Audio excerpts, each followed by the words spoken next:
मेरो कर्णालीमा 18 गते गाडी नदीमा खस्यो। नदीको बीचमा मानिसहरू गुहार मागिरहेका थिए, हार गुहार गरिरहेका थिए, मलाई बचाऊ भनिरहेका थिए। एकजना मान्छे भिरमा अड्किराख्नु भएको थियो, उहाँले जीवनको भिख मागिराख्नु भएको थियो। उनीहरूको गुहार नदीको किनार थर्कियो, डाको लगाउँदा लगाउँदै स्वर सुक्यो, स्वरसँगै उहाँको जीवन पनि समाप्त भयो। गाडी नदीमा डुब्यो र भिरमा अड्केको मान्छेको मृत्यु भयो। डाको लगाउँदा स्वर सुक्यो, आशा सकियो, तर उद्धार आएन।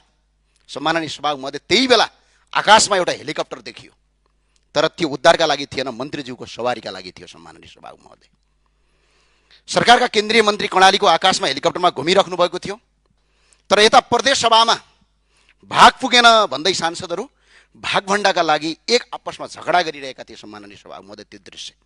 तर कर्णालीका नागरिक भने नदीमा डुबेर जीवन बचाइदिनुस् भनेर हार गुहार मागिरहेका थिए। सम्माननीय सभामुख महोदय, उद्धार टोलीसँग साधन थिएन। मैले पनि तत्काल फोन गरेको थिएँ त्यहाँको डिआइजीसँग, सशस्त्र प्रहरीको चिफसँग। साधन थिएन। सुर्खेतबाट दुर्घटना भएको ठाउँमा जान 5 घण्टा लाग्छ। सम्माननीय सभामुख महोदय, हेलिकप्टर आकाशमा घुम्दै गर्दा एउटा हेलिकप्टर पठाउने क्षमतासम्म सरकारसँग भएन। अनि काम कसका लागि गरिराखेका छौँ हामी? भाषण किन ठोकिरहेका छौँ? त्यसको जवाफ चाहिन्छ। यो देश सबको साझा हो। सम्माननीय सभामुख महोदय, 24 घण्टा बित्यो, एउटा हेलिकप्टर पनि गएन। 24 घण्टा। प्रदेश सरकारले पनि 24 घण्टा पछि मात्र निर्णय गर्यो।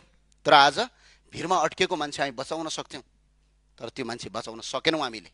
र सुरक्षाकर्मी त पुग्यो, तर उद्धार गर्न होइन, मुचुल्का उठाउन पुग्यो। सम्माननीय सभामुख महोदय, त्यो दिन केवल मानिसहरू मात्र हराएका थिएनन्, कर्णालीका बासिन्दा मात्र हराएका थिएनन्।